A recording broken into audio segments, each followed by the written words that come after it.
नमस्कार, मैं हूं कोमल गुप्ता। वी भारत में आपका स्वागत है। इस वक्त की खबर फिरोजाबाद के 5 साल की मासूम की गले में फंसी सीटी। जी हां, आवाज की जगह गले से निकल रही है सीटी की आवाज। वरिष्ठ चिकित्सक ने किया ऑपरेशन, निकाला सीटी को। और खांसो, खांसी करो और खांसो। ठीक है बेटा। आपका नाम क्या है? अंशिका, अनुष्का, अंशिका। एक बार और खांसो। तो जी हाँ, बता दें, जाने अनजाने में छोटे छोटे बच्चे ऐसी गलती कर देते हैं जो जानलेवा हो सकती है। एक ऐसा ही मामला हुआ जहां जसराना में रहने वाले 5 साल की बालिका के गले में सीटी फंस गई। दरअसल गुरुवार की शाम को बालिका मुंह में सीटी डालकर बचाकर खेल रही थी, तभी अचानक सांस लेते समय सीटी गले के अंदर चली गई और घर वालों ने उसे लिटाया तो सीटी सांस की नली तक पहुंच गई। लेकिन बालिका के गले से आवाज़ की जगह गले से उसकी सीटी सुनाई देने पर तत्काल परिजन सेवा संस्थान प्राइवेट ट्रॉमा सेंटर में ENT के वरिष्ठ चिकित्सक के पास भानु प्रताप सिंह के पास लेकर आए। बच्चे की हालत खराब होते देख तुरंत ही ऑपरेशन कर सीटी को निकाला गया, तब बच्ची की जान बच पाई। डॉक्टर भानु प्रताप सिंह का कहना है कि बच्चों को कोई भी छोटी चीज़ देने से पहले ये ध्यान रखना चाहिए कि वह मुंह में न डालें, क्योंकि मुंह के रास्ते कोई भी चीज़ सांस की नली में रुक कर उसके लिए जानलेवा हो सकती है। लेकिन ऑपरेशन कर इस मासूम के गले में सांस की नली में फंसी सीटी को निकाल दिया गया। अब बच्ची को कोई खतरा नहीं है। डॉक्टर भानु प्रताप सिंह बताते हैं कि ऐसे भी मामले आए हैं कि जहां 2 वर्ष से कम उम्र के बच्चों को मक्का का दाना मुंह के रास्ते गले में चला गया और सांस की नली या फेफड़ों में पहुंच गया। ऑपरेशन के बाद बहुत ही मुश्किल से उसकी जान बचाई जा सकी। आप ये भी बोल दो, सारी चीजें आपकी आती रहती हैं। ऐसा अगर मास्क उतारना चेहरा आ जाएगा दुनिया देखेगी।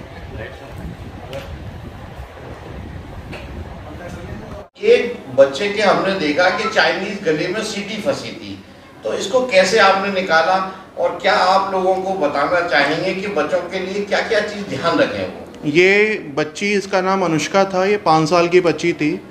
ये हमारे पास जब आई तो इसके सांस लेने में इसको दिक्कत महसूस हो रही थी और बच्ची जब खांस रही थी, क्योंकि सांस लेने में दिक्कत थी तो स्वाभाविक है खांसी बच्ची को खूब आ रही थी और हर एक खांसी के साथ बच्ची की सीटी बज रही थी, जिससे कि हम समझ गए कि फेफड़े में कोई सीटी ऐसी चीज़ जाके अटक गई है। जब हमने बच्ची का CT स्कैन कराया तब उसमें देखा कि बच्ची की जो राइट साइड की जो लंग है, उसका जो एयरवे होता है, उसमें वो सीटी फंसी हुई है। बच्चे को तत्कालीन हमने फिर ऑपरेशन विधि द्वारा उसको निकाला, दूरबीन से उस सीटी को निकाला गया, जिसके बाद बच्ची एकदम स्वस्थ हो गई।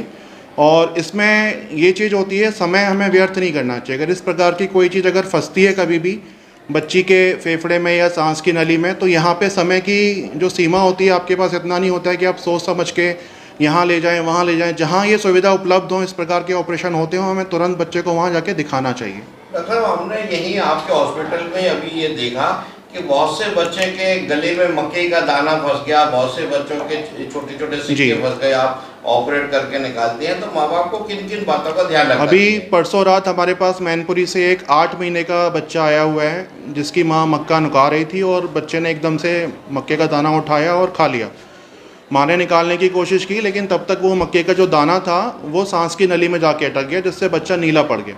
क्योंकि सांस नहीं ले पा रहा था, नीला पड़ने की वजह से वो एकदम घबरा गए कि ये क्या हुआ। उन्होंने बच्चे को ठोका और थोड़ी सी कमर थपथपाई तो वो हिला अपनी जगह से और सांस जाना थोड़ा सा शुरू हुआ।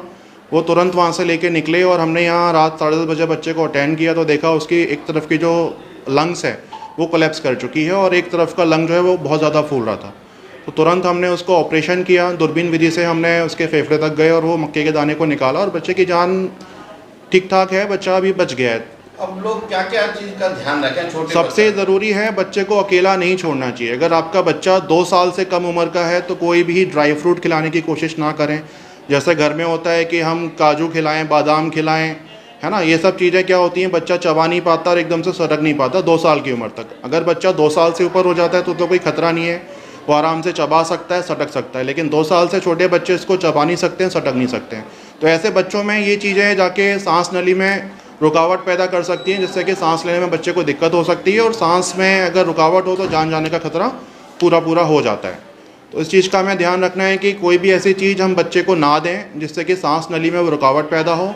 दूसरा चीज़, बच्चे को कभी अगर बच्चा खेल रहा है तो किसी के सुपरविज़न में रखें, अकेला छोड़ें बिल्कुल भी नहीं बच्चे को। उसमें क्या होता है, बच्चे ने अगर कुछ खा लिया या कुछ चीज़ अटक गई जाके तो आपको पता भी नहीं चलता है कि बच्चे को हुआ क्या है। बस ये लगता है कि निमोनिया है, सुबह तो बच्चा ठीक था, दोपहर में एकदम से क्या हो गया, और वो समय ज़्यादा हमारे पास होता नहीं है, एकदम से कोई दुर्घटना उसमें घटित हो जाती है, जिसकी वजह से सब समस्याएं उत्पन्न होती हैं। महात्मा गांधी सेवा एवं शिक्षण संस्थान द्वारा संचालित Mahatma Gandhi teachers training college, पता ढोलपुरा रोड निकट MGM ढोलपुरा स्कूल फिरोजाबाद। DLED में प्रवेश हेतु शीघ्र ही संपर्क करें। प्रमुख विशेषताएं: गुणात्मक प्रशिक्षण प्रदान करना, विद्यालय से प्रशिक्षित अधिकतम प्रशिक्षुओं ने CTET एवं UPTET पास किया, अनुभवी प्रशिक्षकों द्वारा प्रशिक्षण प्रदान करना, कंप्यूटर लैब एवं लाइब्रेरी की सुविधा, कमजोर प्रशिक्षुओं पर विशेष ध्यान, अतिरिक्त कक्षाओं का संचालन। सहयोग के लिए संपर्क करें श्रीमती जयश्री रीना रानी, कार्यवाहक प्राचार्य, मोबाइल नंबर 8830714228 और कार्यालय अधीक्षक अमित वर्मा, मोबाइल नंबर 8077122181।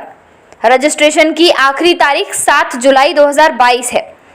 छात्राएं विद्यालय से भी रजिस्ट्रेशन करा सकती हैं जो निःशुल्क है। यूपी द्वारा यूपी DLED में 2022-23 में एडमिशन्स हो रहे हैं, रजिस्ट्रेशन चालू है। लास्ट डेट इसकी 7 जुलाई है, जिसमें ज़्यादा से ज़्यादा प्रशिक्षु ध्यान दें और इस पर रजिस्ट्रेशन कराएं। जो बच्चे कॉलेज से रजिस्ट्रेशन कराना चाहते हैं उनको हम यहाँ पे निःशुल्क रजिस्ट्रेशन कराने की सुविधा देंगे।